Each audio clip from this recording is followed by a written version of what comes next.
How to save Canada's economy from 2025 immigration crisis. If you are interested in this topic, please pay attention and watch the video through to the end to get all the information. Please hit like and subscribe, and don't forget to push the notification bell for an upcoming video. Canada's immigration system is at a critical crossroads in 2025, caught between fiery political demands for strict limits and the undeniable economic need for skilled workers to fuel growth.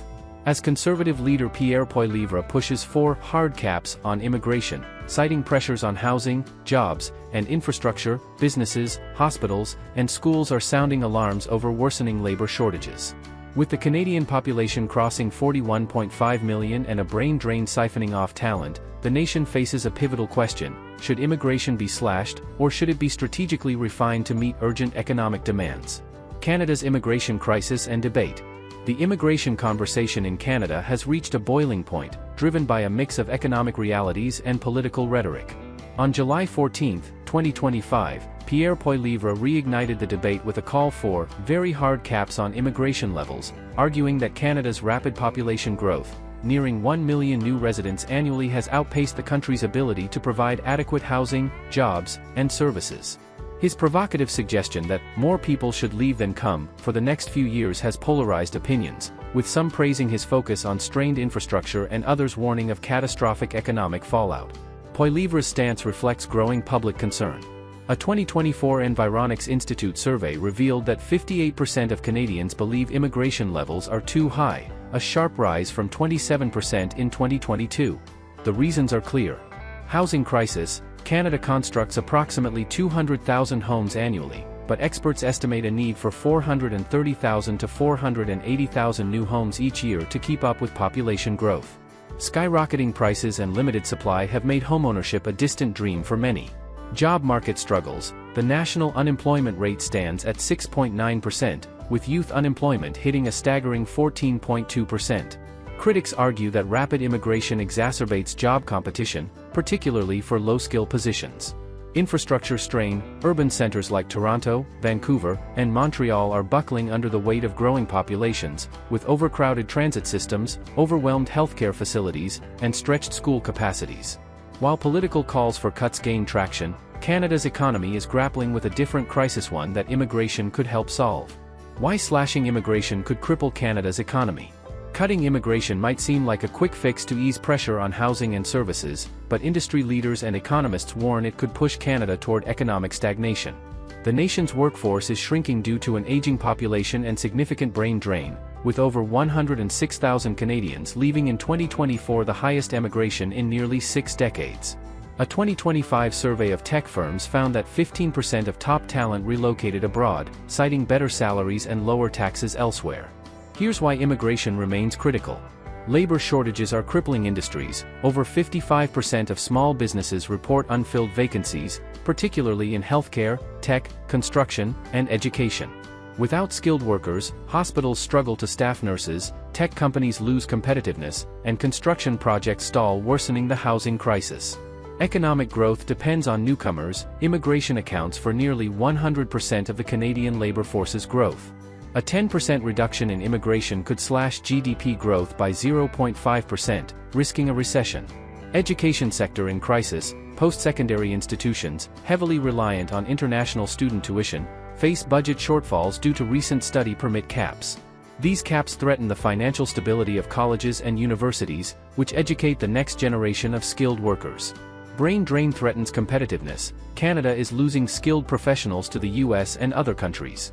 Programs like Express Entry and the Provincial Nominee Program are designed to retain talent by fast-tracking temporary residents such as international students and workers into permanent residency.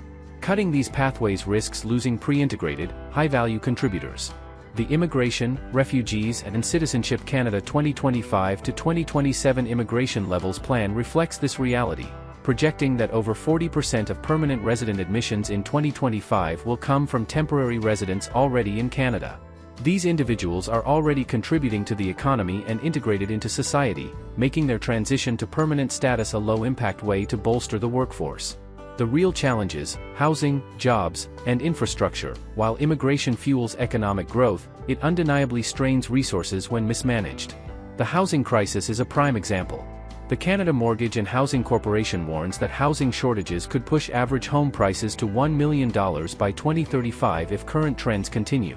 Rapid population growth, driven by both permanent and temporary residents, has outpaced construction, with urban centers like Toronto and Vancouver feeling the brunt.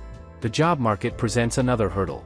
While high-skill sectors like tech and healthcare face shortages, low-skill industries report wage suppression due to an influx of temporary workers. A 2023 Statistics Canada report found that hiring challenges in low-skill jobs are often due to inadequate wages rather than a lack of workers, suggesting that immigration policy should prioritize high-skill sectors. Infrastructure is equally strained. Cities struggle to expand transit, healthcare, and schools to accommodate population growth. For example, Toronto needs 305 doctors in 2025 alone, but current immigration streams don't guarantee placement in high-need areas. The IRCC backlog, which jumped by over 76,000 applications in May 2025, further complicates matters, delaying the integration of skilled workers who could address these gaps. A smarter path forward: precision immigration. Rather than imposing blanket caps, experts advocate for a targeted, data-driven immigration strategy that aligns with Canada's economic needs and infrastructure capacity. Here's how Canada can refine its approach. Prioritize high-demand sectors. The 2025 to 2027 immigration levels plan emphasizes economic immigration, with 61.7% of admissions by 2027 dedicated to sectors like healthcare, construction, tech, and education. Express Entry's category-based selection prioritizes candidates with skills in nursing, carpentry, software development, and teaching, ensuring newcomers fill critical gaps. Regionalize immigration. Canada's needs vary by region. Toronto faces housing pressure, while Atlantic Canada needs population growth. The Provincial Nominee Program and Rural Community Immigration Pilot can direct immigrants to areas with labor shortages and housing capacity, balancing growth across the country. Streamline temporary to permanent pathways. Over 40% of 2025's permanent residents will be former temporary residents, such as international students and workers. Fast-tracking these individuals who are already integrated reduces strain on resources while retaining talent. Delays in processing, currently up to 18 months for some, must be addressed by digitizing systems and increasing IRCC staffing. Address infrastructure gaps. Immigration policy must align with housing and infrastructure development. Federal funding for 500,000 new homes annually, coupled with incentives for post-secondary institutions to build student housing, could ease urban pressures. Combat brain drain. To counter the loss of 106,000 Canadians in 2024, immigration programs should target professionals in tech, healthcare, and trades. For example, a software engineer on a work permit should be fast-tracked for permanent residency to prevent their departure. Reform temporary resident programs. The 2025 to 2027 plan sets temporary resident targets at 673,650 for 2025, including 305,900 international students and 82,000 temporary foreign workers. Reducing the temporary resident share to 5% of the population by 2026 will ease pressure on urban centers, but exemptions for seasonal workers and asylum seekers ensure humanitarian commitments are met. Sector-specific needs in 2025. These targeted reforms ensure immigration supports economic growth without overwhelming infrastructure. The political tightrope, balancing public sentiment and economic reality. Public sentiment is shifting. The 2024 Environics survey showed that Canadians value skilled, educated immigrants but are less supportive of temporary workers and international students, with only 27 to 28% prioritizing these groups. Social media platforms like X reflect rising frustration, with some posts amplifying concerns about housing and job competition, though mainstream voices focus on reform rather than anti-immigrant rhetoric. Politicians face a delicate balancing act. Poilievre's hardline stance risks alienating immigrant-heavy constituencies in Toronto and Vancouver, crucial for electoral success. Meanwhile, Prime Minister Mark Carney, elected in April 2025, advocates a stabilization strategy, reducing permanent resident targets to 395,000 in 2025, 380,000 in 2026, and 365,000 in 2027 to ease infrastructure strain while maintaining economic growth. The economic stakes: immigration as a lifeline. Immigration is Canada's economic lifeline. With 5 million baby boomers set to retire by 2030, the worker-to-retiree ratio will drop to 3 to 1 without immigration. International students contribute $15 billion annually to the economy, while temporary workers fill critical roles in agriculture and healthcare. A 2025 RBC report warns that skill mismatches and infrastructure strain could erode these benefits if immigration isn't aligned with long-term needs.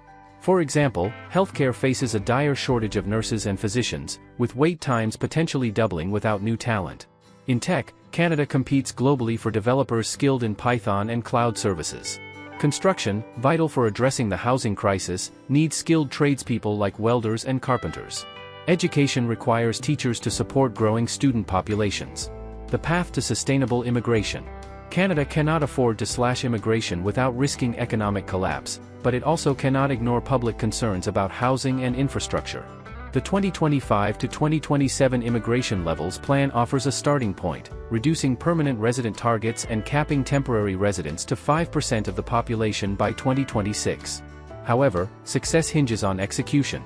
Clear communication. The government must launch campaigns to highlight immigration's benefits while addressing capacity concerns, countering rising skepticism. 57% of Canadians distrust Ottawa's immigration management, per a 2025 Angus Reid poll.